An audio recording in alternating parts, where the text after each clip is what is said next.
जनता पार्टीतर्फे सासवड नगरपालिका नगर अध्यक्षपदाच्या अधिकृत उमेदवार म्हणून आनंदी काकी जगताप यांच्या नावाची घोषणा झालेली आहे। एकंदरीतच माजी आमदार संजय जगताप यांच्या आनंदी काकी जगताप ह्या मातोश्री आहेत। आपल्यासोबत काकी आहेत। काकी, काय सांगाल? आपल्याला उमेदवारी नगराध्यक्षपदी जाहीर झालेली आहे, काय भावना, कसा आभार मानाल? आज जो सासवडमध्ये आहे सर्व प्रसिद्ध नागरिकांचा सर्वात चांगला प्रतिसाद आहे आणि नागरिकांची इच्छा असल्यामुळे मी नगरपालिकेचा नगराध्यक्षपदाचा जो उमेदवार आहे त्याच्यासाठी फॉर्म भरलेला आहे।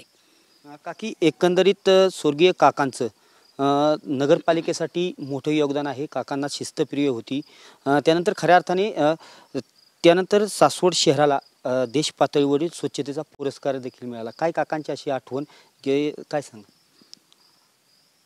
गेले 20 वर्ष झालं आम्ही सासवडमध्ये सासवड नगरपालिकेचा काम करत आहोत आणि त्याच्या साहेबासाठी साहेबांचं सर्वात योगदान सासवडचं आहे की साऱ्या सासवड शहराचं जे कायपालट आहे तो त्यांनी केलेला आहे की त्याच्यामध्ये असेल पालखी तळं असेल, गार्डन असतील, परत शाळा असतील, अजून परत आंबेडकर भवन असेल, शिवसृष्टी असेल, परत आचार्यात्री भवन असेल, असे ऐतिहासिक जे आहेत महापुरुषांचे त्यांची नावं देऊन आपण जे सभागृह तयार केलेले आहेत आणि त्याच्यामध्ये सासवड शहराचा हे सर्व सुशोभीकरण आणि नवी सासवड पुण्याच्या जवळपास असल्यामुळे चांगलं रूप पालटलेलं आहे।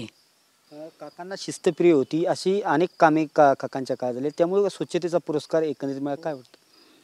सासवड शहराला स्वच्छतेचा पुरस्कार मिळालेला आहे आणि देशामध्ये जे सासवड शहर आहे प्रथम क्रमांकावर, तर 2 वेळेला सासवड शहराला पुरस्कार मिळालेला आहे। तर त्याच्यामध्ये योगदान म्हणजे स्वच्छता। दररोज घरोघरी घंटागाडी सकाळी 6 वाजल्यापासून ओला कचरा आणि सुका कचरा वेगळं वर्गीकरण, त्याचप्रमाणे सर्व दररोजचे साफसफाई, रोडची वगैरे असेल सर्व साफसफाई असेल, कचऱ्याचं विघटन असेल, कचरा डेपोला बाहेर ठिकाणी मशिनरी लावून त्याचं एक खत तयार करण्याचा प्रकल्प तयार केलेला आहे। अशी वेगवेगळी दृष्टिकोन कामाचा केलेला आहे। विकासाचा पाया म्हणजे काकांनी घातला। हो, विकासाचा पाया आणि सर्व रचना त्यांनी आखून दिली आणि आम्ही ते पुढे चालवत आहोत। काकी, यावेळेस खऱ्या अर्थाने 25 वर्षापासून सत्ता नगरपालिकेवरती आहे, परंतु यावेळेस अजित पवार पक्ष आणि शिवसेना एकत्र येऊन निवडणूक लढत आहेत। सचिन मोगळे त्यांचे उमेदवार आहेत, कसं पाहता आहे निवडणुकीकडे?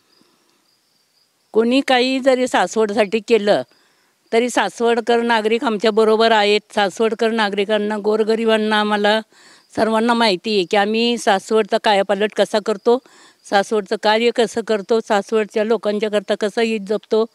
त्याकरता जी राहिलेल्या जे ड्रेनेज लाईन आहेत सासवडमध्ये अर्धवट राहिलेली 2 वर्षामध्ये प्रशासनाच्या ताब्यात नगरपालिका गेल्यामुळं जी अर्धवट कामाची परिस्थिती राहिलेली आहे ती पूर्ण करायची आहे। त्याचप्रमाणे पाण्याची पुरवठा जो आहे तो काकासाहेबांनी विहीरवरून पाणीची लाईन केलेली आहे आणि ती कमी कालावधीमध्ये म्हणजे 3 महिन्यामध्ये पूर्ण केलेली आहे। तर त्या पाण्याचा आम्हाला जो दिवसाढं आम्हाला सासवडकरांना आम्ही पाणी देतो ते दररोजचं पाणी आम्हाला कसं पुरवठा करता येईल याच्याकरता आमचा प्रयत्न परत राहतील आणि तो प्रस्तावही संजय सरांच्या माध्यमातून पिण्याचा प्रश्न मिटला सासवड? हो, पिण्याचा प्रश्न मिटला, पण अजूनही उर्वरित पाणी कमी पडतं।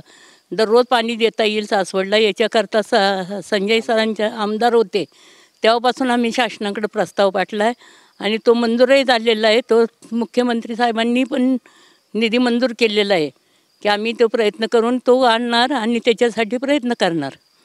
विमानतळ आता होत आहे, विमानतळाचा कसा सासवडच्या विकासाला फायदा होईल? सासवडकरांचा विमानतळाला चांगला फायदा होईल।